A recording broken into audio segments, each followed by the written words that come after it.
The sound of my keys clinking in the lock was louder than usual, almost as if the door had been waiting to open for longer than I'd been willing to acknowledge.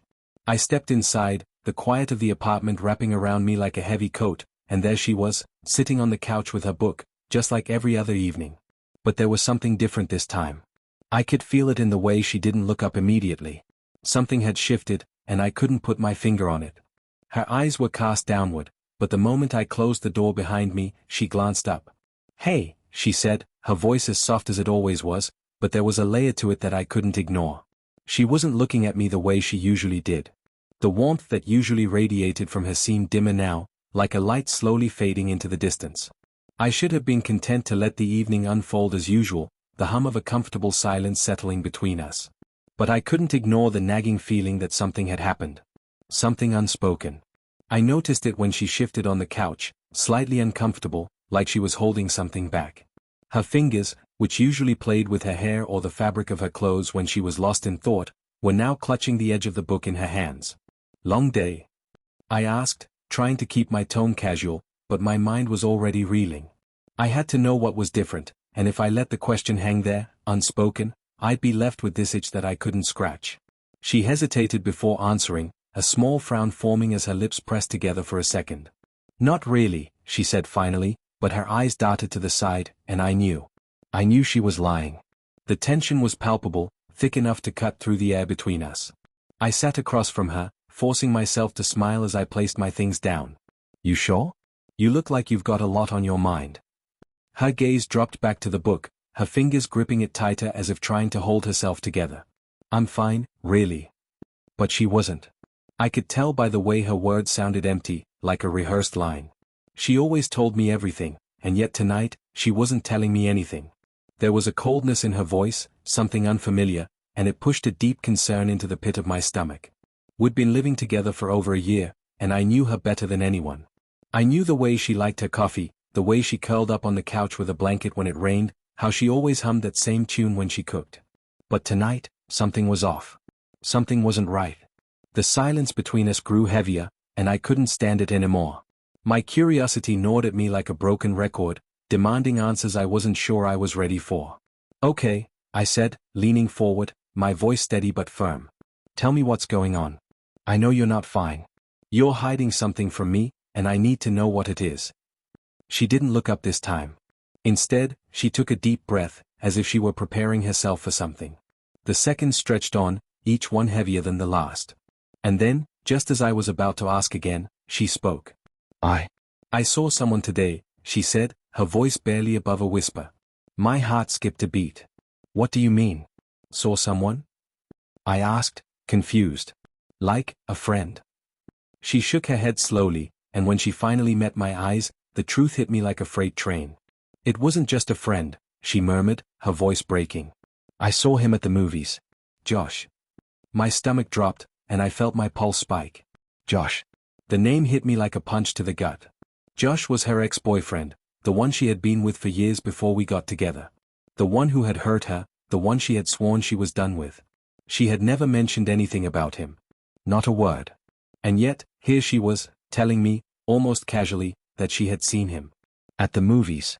Without any explanation, just those words hanging in the air between us, like an accusation I hadn't been prepared for.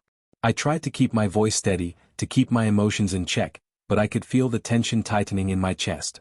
"You saw Josh?" I repeated, my voice a little more clipped than I intended. She nodded. "Yeah. He was with a friend, I think. I didn't talk to him or anything. I didn't know what to do when I saw him. So I just left." I could feel the weight of the moment settle in. Something deep inside me was unraveling, a knot I hadn't known was tied so tightly within me. My first instinct was to be angry, but then I stopped myself. She didn't owe me any explanation. She didn't have to tell me anything. But she had, and now I couldn't shake the feeling that something deeper was going on. "So, you just left?" I asked, trying to mask the hurt that laced my words. "I didn't know how to handle it," she admitted quietly, her eyes still not meeting mine. "I didn't know how to explain it to you. I didn't want to hurt you." My heart clenched, the words stinging more than I expected. She hadn't wanted to hurt me? How could she not see that keeping something like that from me, something so significant, was hurting me more than anything else could? I don't understand, I said, my voice softer now, almost pleading for the truth. Why didn't you tell me? Why didn't you just mention it? She finally looked at me then, her eyes filled with guilt and hesitation. I don't know. I didn't want to bring it up because I didn't want to make it a big deal. I didn't want you to think I was going back to him, or that I still cared. I didn't want to make you feel insecure. Her words hung in the air, and for a long moment, I didn't know what to say. I wasn't sure if I was angry or hurt or just confused by everything. She was right. She hadn't gone back to him. She hadn't talked to him, hadn't tried to rekindle anything. But seeing him, just seeing him, had stirred up something inside her that she hadn't been prepared for. And now, it was spilling out, all over me.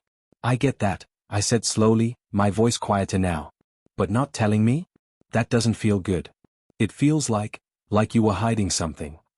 She winced, and I could tell that stung. I wasn't trying to hide it, she whispered. I don't know what I'm supposed to do with all of this. I don't know how to make sense of it. It was just him at the movies. But it felt weird. Like I wasn't supposed to see him. Like I was betraying something, even though I know I'm not. The silence stretched out between us, heavy and thick with the unspoken emotions that neither of us were sure how to navigate. I didn't know what the right answer was. I didn't know how to make her feel better about this. All I knew was that we needed to talk about it, that we needed to confront whatever had been lurking in the background of our relationship for so long. I don't want to be the guy who makes you feel like you can't talk about things, I said quietly, finally breaking the silence. I just don't want to be kept in the dark. If something's bothering you, I need to know. She nodded slowly, her eyes glistening as she finally let the tears fall. I'm sorry, she whispered. I should have told you sooner. I should have been more honest. And in that moment, as I watched her cry, I realized something. It wasn't about Josh. It wasn't about her ex or the movies or any of the other things that were getting in the way. It was about trust. It was about the things we didn't say, the things we kept buried, and how those things had a way of surfacing when we least expected them. And no matter how hard this was, we would work through it. I had to believe that. I just didn't know yet if it was something we could fix together. I stood up and walked to the window, my fingers lightly grazing the cold glass, feeling the sharpness of the chill that had settled into the room. The city lights outside blurred in a pool of soft amber and white, their reflections dancing on the surface of the window. It was one of those moments where I wished I could turn the world off, where everything could just stop, and I could think clearly. But nothing ever stopped, and the thoughts swirling in my head wouldn't quiet down. I didn't turn around, though I knew she was still sitting on the couch, probably still trying to hold herself together, probably thinking that I was angry. But I wasn't. Not in the way she might have feared. I was hurt, yes, and confused. But the anger was more inward, like an insidious doubt creeping into my thoughts, making me question things I never had before. I heard her shift behind me, her footsteps tentative on the hardwood floor. I never wanted to hurt you, she said, her voice breaking the silence like a thread being pulled taut. It wasn't a plea for sympathy, just a simple fact that she felt guilty for what she hadn't said. For what she had kept hidden. You didn't, I responded, though my voice lacked the certainty I'd hoped for. The hurt wasn't about her seeing him. It wasn't about Josh being in her life at all. It was the fact that, in a relationship that had always felt so open, so easy, there was suddenly this space between us, a gap that neither of us had bothered to acknowledge until now. A gap created by silence, by unspoken truths, by things we had avoided confronting. I didn't want to be that girl, you know, she continued, her voice a little steadier now. The one who's still holding on to her past. The one who can't move on from an ex. I didn't want to make you think that I was. She trailed off, her voice cracking under the weight of her own thoughts. I turned around, finally meeting her eyes, and there it was, the vulnerability she had been keeping hidden. The same vulnerability I had always admired in her. The same raw honesty that made her so real to me. But it was also the part of her that she kept closed off from the world. The part of her that never wanted to show weakness. And in that moment, I realized just how much she was carrying alone. You're not that girl, I said gently, stepping toward her. My hands, without thought, found her shoulders, warm beneath my touch, the weight of her uncertainty pulling me closer. You're you. The girl I know. The girl I love.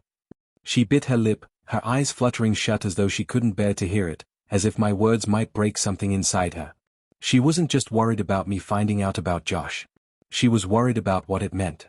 About what it meant to still have a place in her life for someone who had once mattered to her. Even if he didn't belong in her present anymore. I didn't want to risk anything between us, she said, the guilt evident in her voice, her eyes still closed. I thought if I told you about seeing him, you'd think. I don't know. That I was still hung up on him, that I still cared. And then you'd start questioning everything between us. I didn't want that. I didn't want you to doubt us. I pulled her into my arms, wrapping my hands around her like I could protect her from all the things she was feeling. I don't doubt us, I whispered into her hair. I don't doubt you. The air between us seemed to thicken as she buried her face in my chest, her shoulders trembling ever so slightly. I held her tighter, wanting to offer some kind of solace, but also feeling the weight of what she had been holding back for so long. It wasn't just the act of seeing Josh that had shaken her. It was the burden of everything she hadn't said. The fear that I would see her differently because of it. But what if this was the moment? What if this was the point where we both had to admit that we weren't perfect? That we both had baggage we had been dragging around, even if we didn't realize it? We weren't some idealized version of a perfect relationship. We were real. We had cracks, and we had bruises, and we had moments of weakness that we didn't always know how to handle. But I couldn't let that stop me from holding on. From telling her that it was okay, that we were okay. I'm sorry I kept it from you, she said again, her voice muffled against my shirt. I never wanted to lie to you.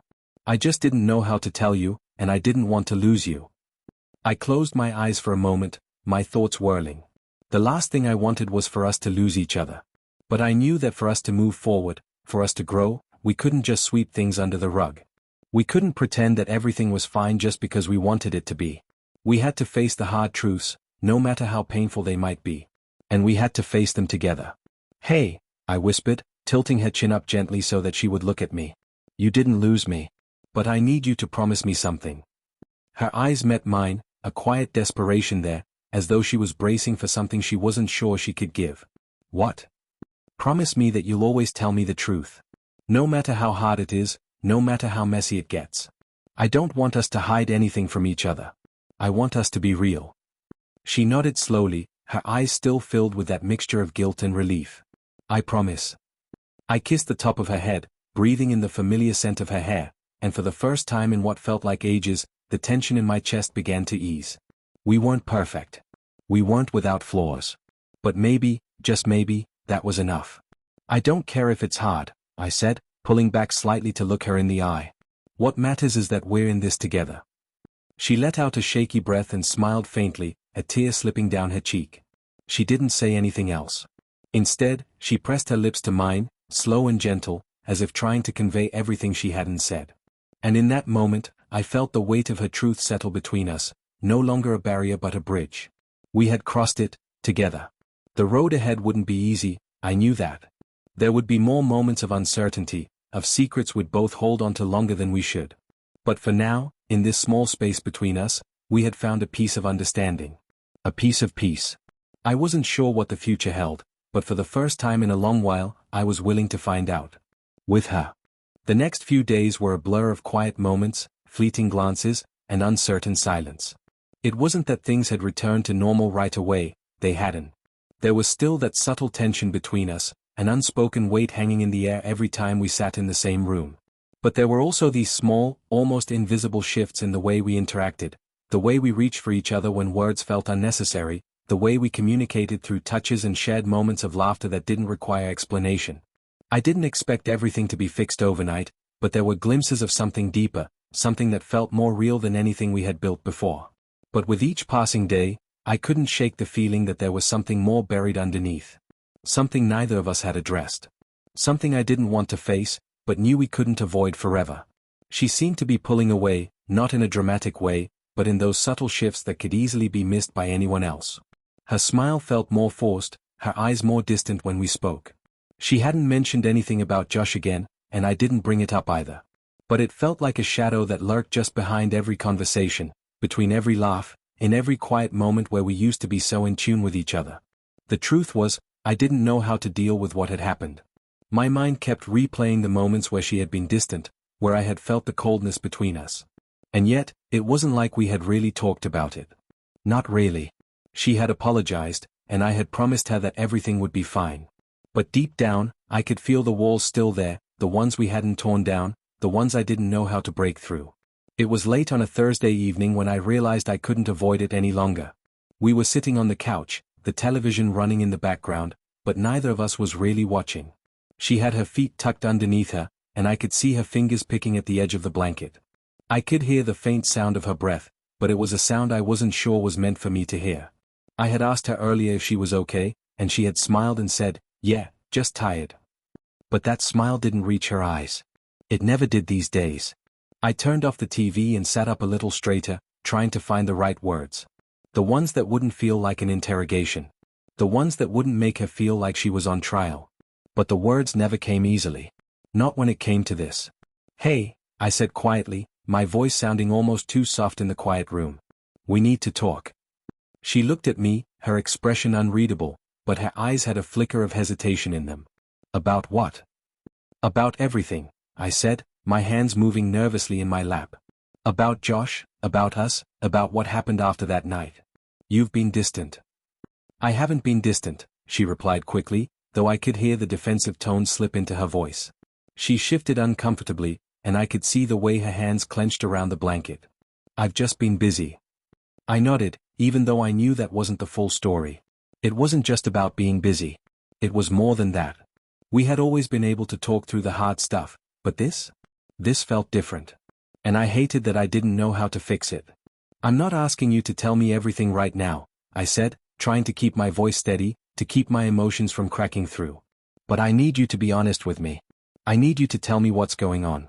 Because I don't want to keep guessing." She sighed, long and slow, like a breath she had been holding for a while. "I don't want you to think that I'm hiding something from you," she said, her eyes dropping to her lap as though she couldn't bear to meet mine. "But maybe I am." My stomach clenched at her words, and I leaned forward, my hands reaching out instinctively. "What do you mean?" "I mean that there's something I've been holding on to," she said, the words slipping out as if they were forced, as if she had been carrying them for far too long. "Something I didn't want to admit. I thought if I didn't tell you, it would just go away. But it didn't. It's only gotten worse." I didn't know what to say. I didn't know how to react. My mind raced with 1,000 different possibilities, each one more painful than the last. Was she in love with Josh again? Was she regretting our relationship? Was this something that couldn't be fixed? I didn't want to jump to conclusions, but the fear crept in like ice, freezing my thoughts. "What is it?" I asked softly, my voice tight. She took a deep breath, and for a moment, I thought she wasn't going to say anything. But then, she met my eyes, and I saw something in them that made my heart skip. It wasn't guilt or shame. It was fear. And it shook me to my core. "I've been pushing you away because I don't know if I can keep doing this," she whispered, her voice trembling. "I don't know if I can keep pretending everything is okay when I'm not sure if I feel the same way anymore." The words hit me like a punch in the gut. I couldn't breathe, couldn't process what she had just said. My chest felt tight, the room felt smaller, and my mind was racing in a million directions. Was this the end? Was she telling me that this was it? That everything we had was just over? But I couldn't let myself believe that. I couldn't let the fear take control, not yet. Not until I understood what she meant. "What do you mean?" I asked again, my voice barely audible. "What do you mean you're not sure?" She shook her head, her lips trembling as she fought to keep it together. "I don't know if I'm the person you think I am anymore," she said, her words soft but cutting through me. "I don't know if I'm the person you need. And I don't know if I can keep pretending that I'm happy when I'm not. I don't know if I even know who I am anymore." Her admission stung like acid in the air, and I couldn't find the words to make it better. I didn't know how to make it better. I didn't know if there was anything I could say. But one thing was clear, we were at a crossroads. And I didn't know which way we would go from here. "I don't want to lose you," I said, my voice hoarse with the weight of the emotions I couldn't keep in anymore. "But I don't want to keep pretending, either. If there's something we need to fix, then we need to fix it. Together. I don't want us to fall apart over something we can't talk about." She wiped her eyes quickly, a quiet sob escaping her lips before she could hold it back. "I don't want to lose you, either. I just don't know if I can keep doing this." I sat back, trying to digest her words. Trying to find a way through this storm that had suddenly descended on us. It wasn't about Josh. It wasn't even about what had happened with him. It was about something deeper, something she hadn't fully understood about herself. Something I hadn't seen until now. I took her hand gently, trying to steady her, trying to steady myself. We don't have to figure it all out tonight, I said softly, my voice steady, though my heart was pounding in my chest. But we will. We'll figure it out, together. Her eyes met mine, raw and filled with uncertainty, but there was a flicker of something else there, too. Something like hope. And in that moment, I realized that maybe, just maybe, this wasn't the end. It was just the beginning of something we had to work through. Together. The following days were a strange mixture of silence and small gestures. It wasn't that we weren't talking anymore, we were. But there was an underlying tension that made everything feel like it was happening through a thick fog. I kept thinking about her words, I don't know if I can keep pretending, and I wondered if I could be the one to make her feel safe again. We had been avoiding the conversation for a few days now. Every time I brought up the idea of talking more about what she had said, she would shake her head, saying she needed time. I didn't want to force her, but I couldn't help but feel the weight of her silence. I could sense the emotional walls growing thicker, higher. And I didn't want to lose her. I couldn't. I was just trying to hold on. Trying to figure out how to make her see that we could get through this. That we had been through harder times before. That this was not the end of us. But there was always a distance between us now. Not a physical one. She still sat next to me on the couch. We still ate dinner together. We still talked about mundane things, laughed at silly moments in shows. But there was a part of her that felt unreachable. And I hated it. It felt like I was watching her slip through my fingers slowly, like water, no matter how hard I tried to hold on. I didn't know how to fix it. I didn't know if there was even anything to fix. Her refusal to talk about Josh only made it worse. I couldn't help but wonder if he was still in her thoughts, if he still had a place in her heart that I couldn't reach. The jealousy gnawed at me, irrational and unspoken, but there nonetheless. Every time I asked her how she was doing, she would give me a short answer, a polite smile, and change the subject. It was as if talking about Josh was a door neither of us was ready to open, but it sat there, lingering in the back of my mind. But what terrified me even more was that maybe it wasn't just about him. Maybe there was something else that had changed. Maybe it was me. Maybe she was realizing something I hadn't seen. Maybe the love she had for me wasn't as strong as it had once been. I couldn't bear to think that. On a rainy Saturday afternoon, we were sitting on the couch, the light dim and soft. She had her head resting on my shoulder, a small act of affection, but her body was still stiff, tense, like she was trying to stay distant without me noticing. I let my arm fall around her, but I didn't pull her close. I couldn't. The air between us felt fragile. I didn't want to break it. Do you remember the first time we went to that little cafe on the corner? I asked, trying to find a way to break through the silence that had been growing between us. She smiled faintly, but there was a sadness in her eyes. Yeah. It feels like a lifetime ago. It wasn't that long ago, I said, trying to sound light-hearted, though the words felt empty. You wore that red scarf. You looked beautiful. I still have it, she said softly, looking up at me. I don't wear it much anymore. I nodded, wondering what had changed. Wondering if something as simple as a scarf could represent the distance growing between us, the slow unraveling of something I had once believed was unbreakable.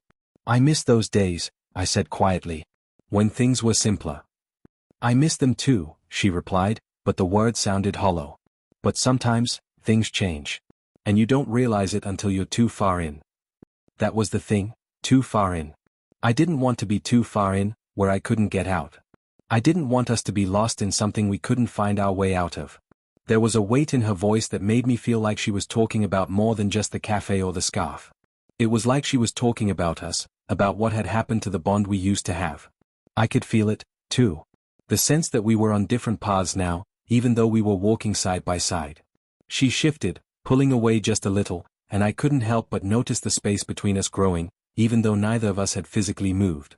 I've been thinking a lot about what you said the other night, she said, her voice barely above a whisper.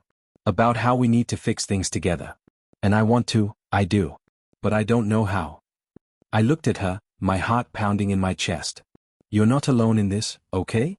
Whatever it is, we can figure it out. But we have to talk about it.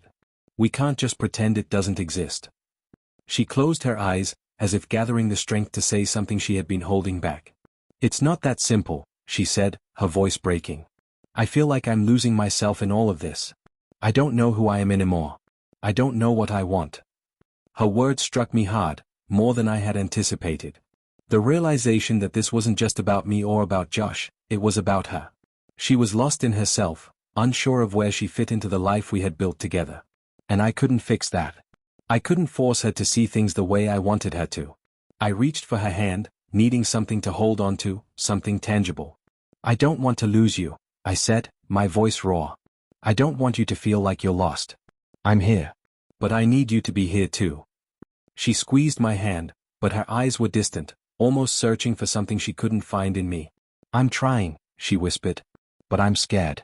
I'm scared that I'll never figure it out. That I'll end up hurting you in the process. Then we'll hurt together, I said softly. But we'll still have each other. We don't have to have all the answers right now. Her gaze softened, but I could see the tear in her eyes, the fragility of the moment. I don't know how to fix this, she said, shaking her head. I don't know either, I admitted. But we'll figure it out. Step by step. Together. The silence that followed wasn't comfortable, but it was honest. We both sat there, hands still intertwined, neither of us knowing what came next but somehow holding on to the possibility that we could still make it through this. We were at a crossroads, and neither of us knew which road to take. But for the first time in days, I felt like maybe, just maybe, we weren't completely lost. There was still a chance. But only if we were willing to face the things we had been avoiding. Together. The days that followed felt like I was treading water, just trying to stay afloat, waiting for the current to change. We spoke less and less. The awkward silences filled the spaces that we once filled with laughter or conversation, the easy things that came naturally when we were in sync. And each silence stretched longer, as though both of us were afraid to say the wrong thing, to push too hard, to break something we were both desperately clinging to. But there was no denying it anymore. Something had shifted. We had shifted. The air around us seemed to crackle with unspoken words, and the more we tried to ignore them, the more the space between us seemed to grow. It felt like we were standing on opposite sides of a vast canyon, our hands reaching out but unable to touch. We didn't talk about it. Not directly, anyway. We both knew the reason for the change. Her hesitation, her distance, everything pointed back to that moment when she had mentioned Josh. And I couldn't help but wonder if, in some strange way, that was the thing that had cracked the foundation we'd built. I could sense it in her. I could see it in her eyes, the guilt, the hesitation, the silent battle she was waging inside herself. She didn't want to hurt me, I knew that. But I couldn't help but feel that she was already halfway out the door, even if she hadn't fully realized it yet. It was Friday night when the tension became unbearable. She was sitting across from me, her coffee cup cradled between her hands, as though it was the only thing keeping her from disappearing into herself. The TV was on in the background, but neither of us was really watching. I glanced over at her, trying to read her face, but she wasn't giving anything away. She was distant, looking through me more than at me. I couldn't take it anymore. You're not happy, I said, the words rushing out before I could stop them. I can feel it. You've been pulling away, and I don't know how to fix it. She looked at me then, her eyes tired, like she'd been carrying something heavy for far too long. It's not that simple, she said softly, her voice strained. I don't know how to explain it. I've been feeling lost, like I'm stuck between who I was and who I'm supposed to be. And I don't know if I can find my way back to the person I was before. I don't even know if I want to anymore. Her words hit me like a punch to the chest. I had been expecting something, but not this. Not the realization that she was unsure of herself, unsure of who she was or who she wanted to be. The woman I had fallen in love with, the woman who had once made me feel like I was her everything, was now standing before me, unsure of her own identity. And as much as I wanted to be angry, to lash out and demand answers, I couldn't. Because deep down, I understood. I understood the feeling of being lost, of not knowing where you belong, of questioning everything you thought you knew. I had felt that way, too. But I had never admitted it out loud. Not like she was. I'm sorry, she said after a long pause, her voice almost too quiet to hear. I didn't mean to hurt you. But I don't think I can keep pretending like everything's fine when I don't even know who I am anymore. I swallowed hard, trying to keep my emotions in check. You're not pretending, I said, my voice coming out more hoarse than I intended. But maybe we're both pretending.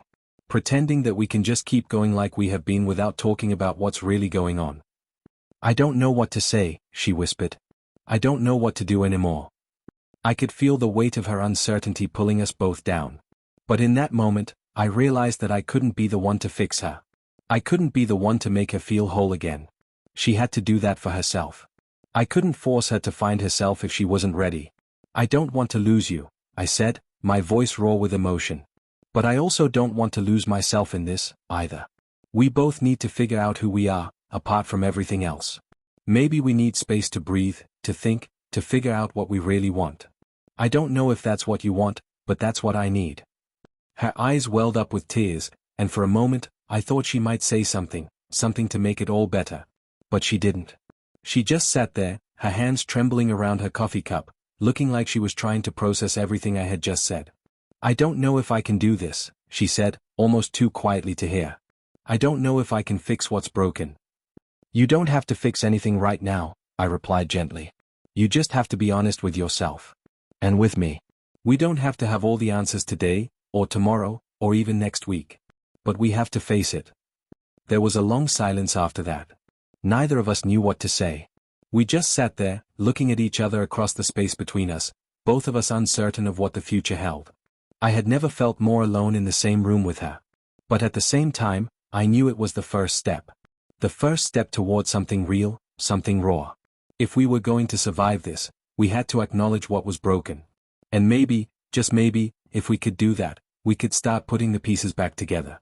I don't want to give up on us, she finally whispered, her voice cracking as she spoke. Neither did I.